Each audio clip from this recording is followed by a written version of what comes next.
Hello and welcome to MF Corner. I'm Sonal Bhutra. With me as always is Vinnii Motiwala. And just ahead of the holiday, let's talk more about allocation of your portfolio and what you should be doing, considering there's so much happening in the global scenario. And that's exactly what we are going to be talking about today. Absolutely. Given that uncertainty of tariff we have seen through the year, now what we're seeing doing well is multi-asset funds, your allocation into funds as well.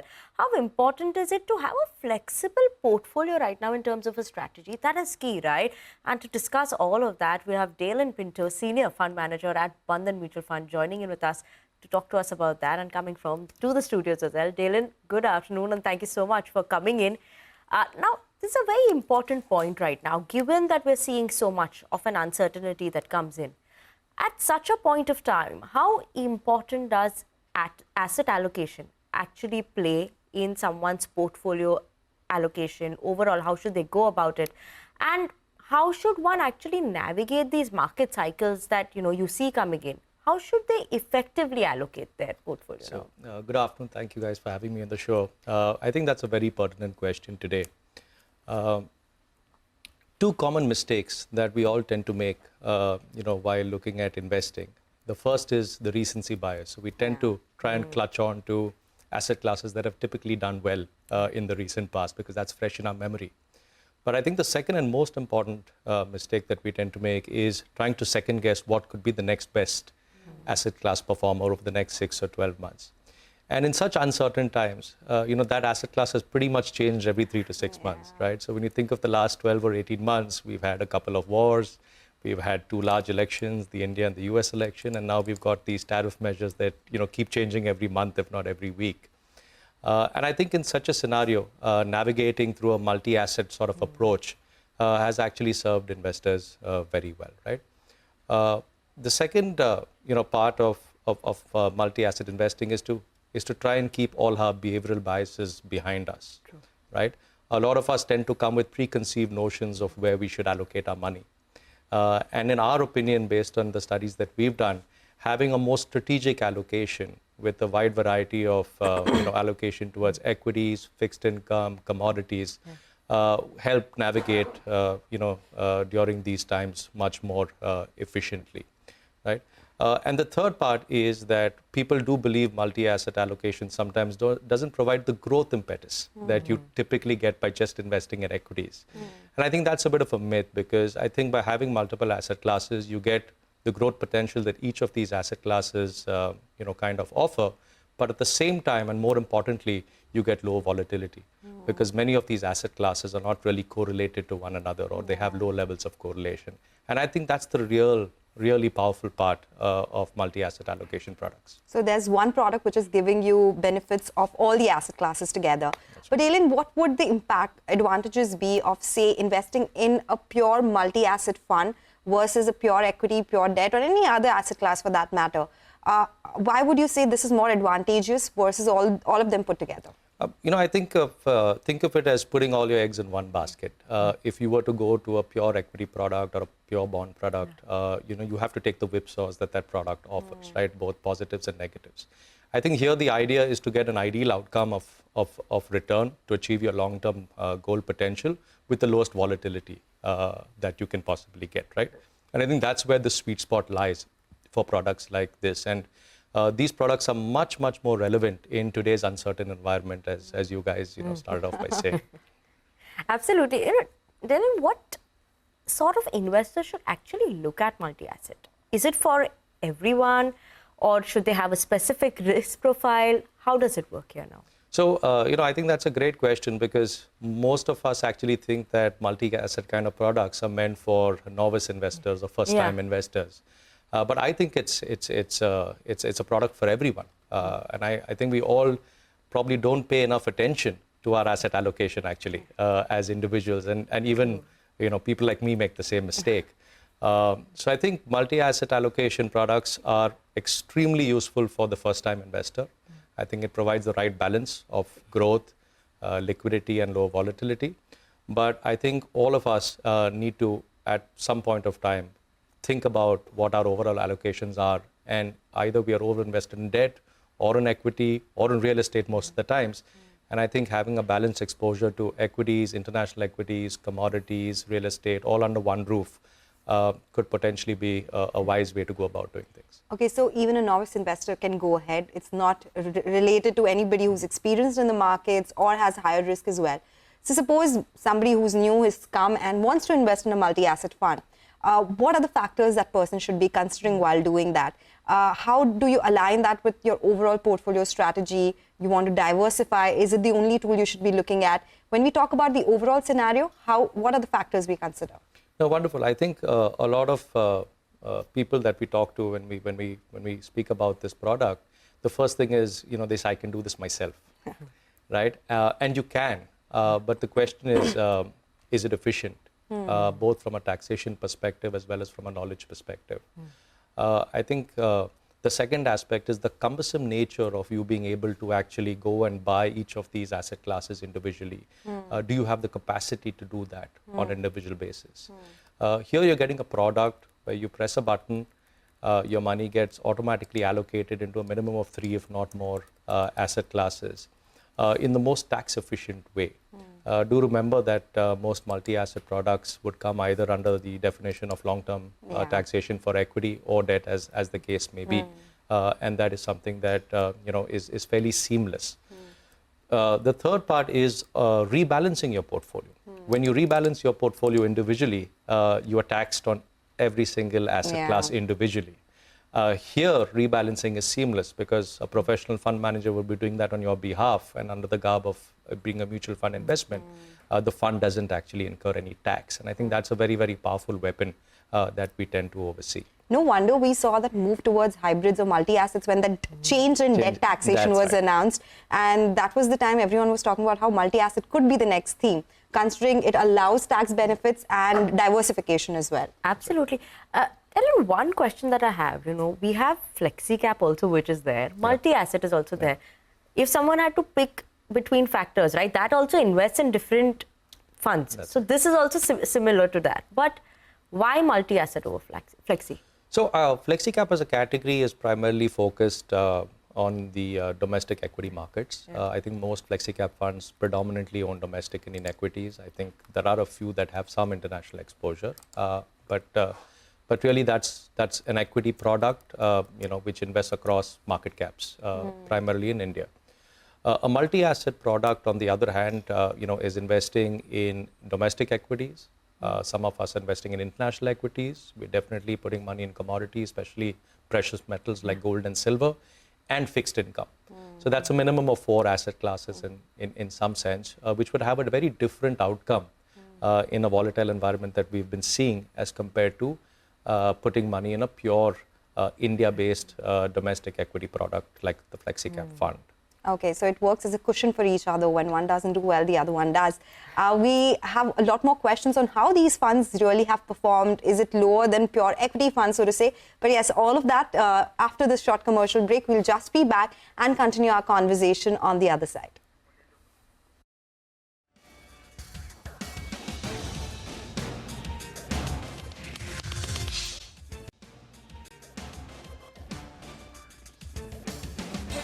Welcome back. You're still tuned into MF Corner. We still have with us Daylynn Pinto, who's the Senior Fund Manager at Bandhan Mutual Fund. The discussion today has all been about multi-asset funds, how they perform in volatile environments and why that should be in your portfolio as well. And we started the show talking about the geopolitical risks. There's been a lot of chatter about tariffs which kick in soon. Considering the current trends in 2025, what would your suggestion be? How have multi-asset allocation funds performed vis-a-vis a pure equity fund, a pure debt fund? And is this the category to go to when the situation is quite volatile? Yeah, no, I think that's a great question. What we've seen on an average over the last 1 year, and if I just take a 1-year period, I think the median return of the multi-asset category is in the range of about 7.5%, whereas the Nifty is pretty much given no return for a year. So clearly diversifying, and that goes back to your question about FlexiCap as well, clearly diversifying across asset classes, has helped an investor grow their wealth by that amount, despite the equity markets not really doing much in the last 1 year. And that's really the power of the product in real life, so to speak, rather than, us having a fancy model that we typically show, on how asset classes perform over periods of time. This is a real life example of a product doing what it's supposed to do. Absolutely. What about when you talk about financial goals, right? We talk about everyone should have a goal, short term, long term. How will multi-asset allocation funds actually start playing, whether in your retirement goals or whether you have for your education, you're saving for your kids' education, wealth creation? How important is it in that strategy and how will it work there? So, as I mentioned earlier, I think when we think of multi-asset funds, it's not about betting the house on a single asset class. So while one should not probably expect outsized returns from a product like this, I don't think the product design is really to actually get something like that, right? The fact that you're diversifying yourself across multiple asset classes means that you're trying to reduce risk. And that comes at a bit of a cost. But then right? if I'm going for retirement, Correct. then I'm going for such a long time That's right. period, right? So I can still go for my equity funds or just individual funds as well, You could, right? but I think different types of investors have different perspectives in terms of what is the length or horizon that they want to invest in. They also have different appetites to look at, to see drawdowns in their portfolios. And that's where most of the mistakes are actually made by all of us. So I think a product like this, really achieves to give a return, in our opinion, of close to Nifty over a long period of time, but with volatility that's much lower than the Nifty. Right? So you're getting a product that would probably beat inflation over a long period of time and therefore give you that wealth creation journey, but at the same time at a much lower volatility than the Nifty would potentially give you. The second part is it also hedges you against any long-term, low return expectations that one might have with domestic equities. I mean, there could be a period of time, and I'm not saying there will be, but there could be a period of time where we have a 2 or a 3 year period where equity returns are not as exciting as what we've seen in the past decade. And that's when this asset diversification in a multi-asset product will hold you in good stead. I think every investor should have that expectation. It's not always that the markets will work Yes. in your favor. There will be times you will not see the best returns coming by. And I think this is the year that we're going to see that, right? No, I think last 5 years have just spoiled everyone in terms of return expectations. So everyone should try to keep it low when it comes to return expectations. But when we talk about investing in multi-asset funds, how much should it be as percentage of your overall portfolio? Of course, when we talk about investing, say 20-30% of your portfolio into that, or should it be more than that? Yeah, so I think that really depends on the kind of investor and where you are in your journey.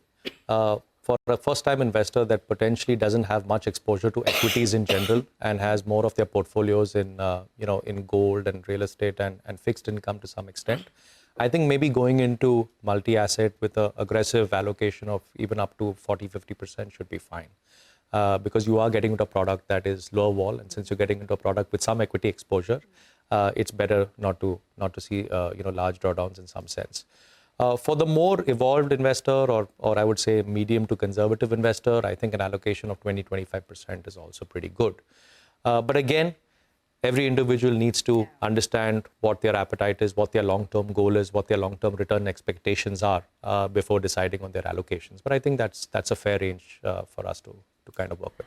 What about that overlap that one may see also, right? Like this does have the equity, but there's a possibility of an overlap that if you are individually having an equity fund as well, where you've invested, then how do you compensate that? Like, does that merit, like we have 40% here, and then how do we go about equity fund allocation as well?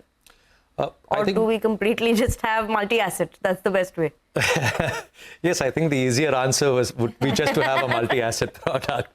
And I don't say that as being a fund manager for multi-asset fund, but I think about that myself as well. But I think when we think about asset allocation in general, I think we've got to sit with a planner if we don't do it ourselves. We've got to pool all our asset allocations together and then see where the right balance fits in. So this is just a product that fits into that overall balance, but it must be there. And I think a lot of us don't have it. And I think that is the point we're trying to drive through today. But then is it the best time to actually go for it, right? At such a period of time when there's so much volatility, is the right time to start for someone who's new in a multi-asset fund? I think so. I think these are the products that really do well in volatile environments. And I think the last 1 year or 2 year returns have kind of, only vindicated, that belief in some sense. So, you have been in the industry for so long. There was a point in time where we would just see inflows into the equity funds. the other categories are now coming up, especially as I said, after the debt taxation change, we saw that move coming into multi-asset funds as well. Do you think this is a trend which would continue? The investor appetite for such categories have increased over the last couple of years? Or do you think there will still continue to be that volatility inflows coming in from one place, going to the other? What's your sense been with the flows that we've seen so far? So I think in general, flows are cyclical. They tend to move to categories which kind of show you performance. Having said that, multi-asset is a relatively new category that's come out there. It used to be more popularly known as balanced advantage in some form, and this is with more asset classes, and therefore it's a little new. But having said that, the category has been gaining popularity. In the last 1 year alone, I think if we look at AMFI data, almost about 35,000 odd crore has come into the multi-asset category. So clearly it's being noticed. Clearly advisors are being educated more and more about the power of the product, and I think investors are starting to notice and get more comfortable with allocating towards this strategy as well. Okay, that's interesting. Overall now, one has to see multi-asset allocation funds. What are the key factors we have spoken about, right? But are there some risks? I know you are managing those funds, but what is the biggest risk that an investor who's starting out right now in a multi-asset allocation fund has to watch out for, or a factor that is maybe a red flag? Okay. So now you have to give the case on the other side as well. You've spoken about all the positives. Absolutely. But what is that one factor we should keep? Well, hopefully, all asset classes are not so correlated that they all go down together. I think that's the biggest risk, and that's what we're trying to avoid here. But I think in general, when you're thinking about multi-asset allocation investing and you're trying to choose a product out there, I think there are 2 or 3 things you need to keep in mind. I think one is to try and find out whether the product and its allocation strategy fits your personal investment strategy, right? So does it match the goals that you're trying to set out for yourself?